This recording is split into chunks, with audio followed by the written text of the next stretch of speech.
Now, I want you to hold up your hand again, and this time, when we look in our reflection, we are going to imagine ourselves as someone who has a lion inside of us. A lion that is ready to be let out. And so that's my goal for our time together today. That you would see the lion that you have inside of you and be ready to let it out. Now, I'm so thankful for this opportunity, and to Steve and Charles and to Axis. And I don't know if it's possible to get my notes up. I prepared, but notes are always good. I don't know about for you, but I love notes. So like I said, we're going to be talking about lion-like leadership. And when Steve talked to me about this opportunity, my first thought was, what do I have to say? Am I even worthy of the opportunity to do this and be among such an amazing group of leaders? But then I stopped myself, and I stopped those lies right in their tracks. Now, here's what I know. There's a song by Brandon Lake called Gratitude. And the bridge of that song says, "Come on, my soul, oh, don't you get shy on me. Lift up your song because you have a lion inside of those lungs. Get up and praise the Lord." Amen. And ever since I heard that song, it's really resonated with me. I just love this idea that no matter how unworthy I feel, no matter how insecure I am, no matter what mistake I just made, God put a lion inside of me, and that's never changing. And so that's what we're going to talk about today, that lion that we all have inside of us. And I'm so excited to let that out together. So, how are we going to do that? That becomes the next question, right? Or maybe we start with, why is it important? So, like I said, I'm 21 years old, as Steve mentioned, and my parents actually became distributors over 30 years ago. So they like to say, I'm 21 years old and this is my 22nd national convention. So I'll let you guys do the math on that and we'll just move on. So anyways, they had a long history with the company when I decided to open my account when I turned 18. And I put a lot of pressure on myself because of that. And I was really worried. I was worried about my age, worried about my gender, worried about my personality because I tend to be a lot more introverted. I was worried ultimately that everyone would realize that I was faking it. I had no idea what I was doing. I was so scared, and I didn't feel worthy of the opportunity. And I was so scared that someone was going to realize that. However, 3 years since then, it's not perfect, and those lies still come up some days, but I can tell you that it's a lot better using some of the things that we're going to talk about today. So, what are those things? How can we do it? Now, I want to tell you a story. There's a young boy, and he had a mentor. And the young boy and his mentor were going for a walk through the woods. And they come up to a tree, and the mentor tells the boy, go and pull that tree. So the boy walks up to it, pulls the young sapling, and he turns to his mentor for approval. And the mentor says, well done. So they continue walking further into the forest, and the mentor again says, go and pull that tree. So the young boy walks up to the tree, pulls it, turns for his approval, and the mentor says, well done. Now they continue walking further and further, and they are now in the deepest part of the forest that has the oldest trees, so deeply rooted and firmly planted. Now the boy's had some success, so he's feeling pretty confident, and the mentor says to the boy, go and pull that tree. So with every confidence that he can do it, the young boy walks up to the tree, throws his arms around it, pulls, and falls back. And he doesn't know what happened. He doesn't know why he didn't succeed. He turned to the mentor as if to say, I can't do it. It's too deeply planted. And the mentor just looks at the young boy and says, and so it is with your habits. Guys, our habits are everything. Scientists say that habits make up 85 to 90% of our daily choices. So let's take a second and think about this. If your choices make up your life, and our choices are made up of our habits, all we have to do is change our habits to change our life. How great is that? I love doing things that are simple. Change our habits, change our life. So today we're going to talk about 3 habits for lion-like leadership. First, cultivating your character. Simply put, time management. Now this is first because no matter where you go, you always take yourself with you. So we're gonna start with personal development. And the good news is you guys are already well on your way because you're here. This is a great place for personal development because you are surrounded with people who want to see you succeed and are invested in your success. So go ahead and give yourselves a hand for taking that first step.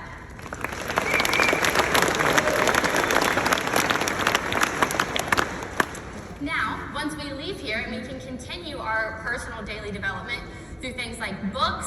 Audible is a great resource I love if you prefer to listen to your books instead of to read them. Podcasts, being mindful of your 5 tribe or who you surround yourself with most. Classes, courses. Conklin offers amazing monthly conference calls as well as fantastic training programs. Now these are crucial because in Conklin there are no limits or boundaries. No one has ever maxed out the compensation plan. No one is confined by territories or regions. This means that you are either your own limiting factor or you can be your own greatest strength. So it is critical to start with personal development and making that a daily habit. Secondly, we're gonna conquer the chaos. Life can be chaotic. Life is crazy for all of us. I completely understand. And I don't know about you, but sometimes this happens to me. So I was driving the Conklin Business Seminar in December, and I left at about 6 o'clock in the morning. And it's beautiful. I'm watching the sunrise. I have some hot tea in my thermos. I've got my music on. I love a good car jam session. Everything's perfect, right? Now there's 3 important things to know about this story. Number 1, I'm on Missouri back roads. This means no shoulder and no ditch, okay? We're happy to have a center line. Number 2, I drive a GMC Sierra. Number 3, very rarely will you catch me driving the speed limit unless I just got a speeding ticket, okay? So these are 3 important things to know about this story, okay? So as I said, I'm driving along and I come atop a hill to find a herd of chickens right in the middle of the road, okay? Like 20 of them. Now see the previous comment about not driving the speed limit and me driving a big truck, okay? So I said a prayer for the chickens and kept it pushing towards Kansas City for CBS. But just imagine like cartoon level white feathers up in the rear view mirror as I'm watching the sunrise out my windshield, right? Don't they say always look forward, never look back, or however that goes? So sometimes life is like that, right? We're driving and we're looking at the sunset and everything is fine, and then you find the herd of chickens, okay? I understand that happens to everybody in our daily life, right? So what are we gonna do to combat that, to be prepared for said herd of chickens, okay? Time management. Now this is something I can totally nerd out about. I love a planner and a color-coded calendar, but simply put, for me, time management means planning my day the night before. I like to keep things simple. So if I don't plan the night before and I say, oh, I'll just work on my business sometime tomorrow, then the herd of chicken comes up, you know, eventually, and then we don't get to our Conklin business, which is not what we want, okay? So the night before, take a look at my calendar, take a look at my planner, and figure out when in my day I'm going to work on my Conklin business, and then just following through on that and making that a daily habit. Now, cultivating our character, crafting consistency, leads me right into my 3rd point. This point is all about consistency. Consistency is everything, guys. It compounds. And Darren Hardy has talked about this in his book, The Compound Effect. And he simply says that the little, seemingly insignificant actions are what lead to the actually biggest results. And this is great news, for me at least, because that means if I'm not better, all I have to do is work harder. So we're gonna do the consistent actions every single day. Now, I picked 5 that I wanted to make into daily disciplines at the beginning of the year. We've already talked about 2 of them. Personal development, working my business every single day. I make scripture a daily discipline as well. My family is really important to me. I'm at school, they're at home, so making sure that I have a meaningful conversation with at least one person in my family every day, that's critical for me. Keeps me grounded, keeps me filled up. And then the 5th thing for me, my goal with this was to do something that recharges me. I feel like, I'm not saying this is what was said, but what I heard a lot in the leadership circles is that leaders have to be intense. They have to be the most intense, and they have to work the hardest, and they have to do it the most, and nobody's gonna outwork them, and nobody's gonna be more fired up than they are. And I'm not saying there's not some truth to that. You have to be fired up. You have to work hard. Leadership is hard, and it's so worth it. We do it anyway. But I'm not a super intense person. I'm a little bit more introverted. Like I said earlier, I like to do things that are a little bit more creative. That's really recharging for me. And I feel like for so long I thought it was bad for me to do those things because I thought that went against what a leader needed to do, that I had to be super high strung and super intense all the time. That's not necessarily true. And it took someone looking me in my eyes and telling me, Kayla, you have to do the things that recharge you. And I honestly had to hear it more than once. But anyways, we won't talk about my stubbornness right now. It took me hearing it more than once to realize that I have to do something that recharges me. And so 20 minutes a day, I've tried to make it a habit to do, for me, that's being more creative. I love reading, writing, painting, things like that. Still important to work hard, still important to do your business and do personal development, but I definitely was wasting way more than 20 minutes a day doing other things. And so it was just being intentional with my time. And for me, just like I said, 20, 30 minutes a day, that really grounds me, it energizes me, and it helps me to be a better leader and to do a better job of serving other people. And that's what it's all about. That's what that lion-like leadership really is. So, where has lion-like leadership gotten me? In the spring of 2025, I will graduate college with 2 degrees, completely debt-free. And I take no credit for that other than the Conklin Company.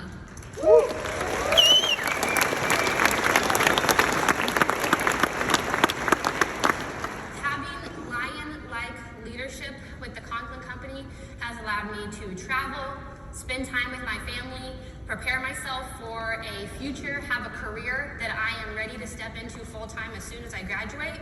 But more importantly than that, it's about the lives that it has allowed me to change. The other people who will be able to graduate college debt-free, save their farming operations, transform their lives, and start generational change for their families. Now, I almost didn't tell this story because it kind of stings, but I haven't always stepped out in lion-like leadership like I would have liked to. In August of 2022, a young man joined my team, and he came to Conklin Business Seminar. He was fired up. He was ready to go. He was ready to go share the Conklin opportunity, and the game plan was that I was going to go do a meeting for him. Simple enough. That's what we've been trained to do. So we get home, and it's time to plan this meeting, and I let all those lies start running. You're not good enough. He needs somebody better to do it. You don't know enough to go and do it. You're just some 20-year-old girl. Who's gonna wanna listen to you? You don't have anything to say. He needs somebody better. You're not a leader. And I would love to tell you that I kicked those lies right in the face and went and did the meeting and he's on fire, but that's not the case. I let the lies turn to excuses, and the excuses turned into pushing the meeting back and pushing it back, and he's not even a part of Conklin anymore. Someone that was fired up, who was excited to go change people's lives, did nothing because of my lacking leadership. And more than the wrong paperwork that I've sent in, or the times I've accidentally misspoke myself, those don't keep me up at night. But that one does. That one's the one that makes me a little sick to my stomach, and the one that I didn't want to tell you guys about tonight. But it's important to talk about those things because I need you to know that I understand. I understand if you're listening to everything that we're talking about tonight and you're like, okay, that's cool for you, but not for me. I can't do this. I've been there. The lies won in that situation, and I regret it every day that I stayed in my fear. But here's what happens when you can step out in faith. So that happened in August, and in January, I had this idea that a group of leaders on our team could start doing monthly training. And the lies started in. You're not good enough. You're not a leader. No one wants to listen to some 20-year-old girl. You don't have anything to say. And this time, I stopped them. I said, I'm not doing this again. This is not gonna win again. I know that fear's a liar. So I did the first training anyway in January of 2021. And there was a group of 12 managers on that call. And since then, that group of managers, which has now grown to 31, has continued to meet monthly. And here's what happened in those 3 years. One, I get to remind myself every month that fear is a liar and God made me to be a leader. Two, more importantly, 109 manager appointments have happened among that group of 31 leaders in the past 3 years. Three, hold on, it gets better. Three, this year alone, that group of 31 managers has brought 33 people into the Conklin business. I want to give them some applause for that.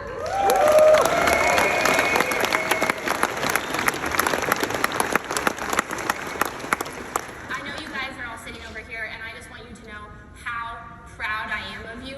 I'm so proud of how hard you guys work and the dedication you have to loving and leading others. And that hard work is yours and yours alone.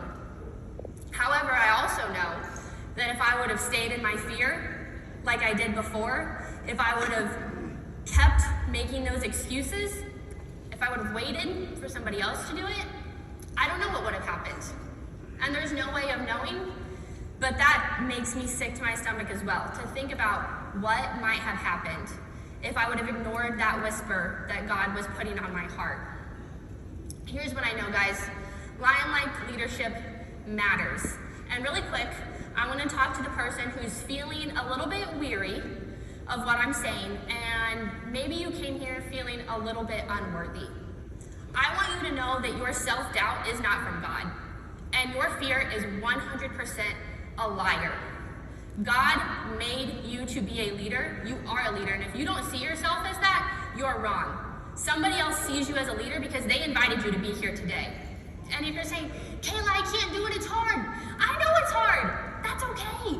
When Steve called me and asked me to be here with you guys tonight, I sat on the couch in my parents' basement and cried. I said, I can't do this. What is Steve calling me for? I know it's hard, guys, and I don't have it all figured out. I don't have it beat, but I know that it's better. I know that now when I'm scared, I do it anyway instead of running away. You have to do it even though you're scared, guys. I know it's hard, but it matters. Your leadership matters. God put a lion inside of you. Proverbs 30:30 says, a lion, fierce and brave, retreats before nothing. And that's exactly what that song reminded me of. The idea that God put this lion inside of me. No one can take that away.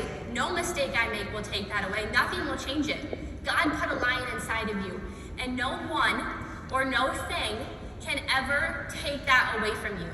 He made you to be a leader, and he will equip you with everything you need to step out in leadership, to change your life, to change your family's life, and to change the lives of the people that only you can reach. So, I want everybody to stand up. I want you to turn to your neighbor, and I want you to say, let the lion out. Let the lion out. Let the lion out. Now, I'm also going to make you talk to the person on your other side that you don't like as much. I'm sorry, but they're a leader too. Tell them to let the lion out.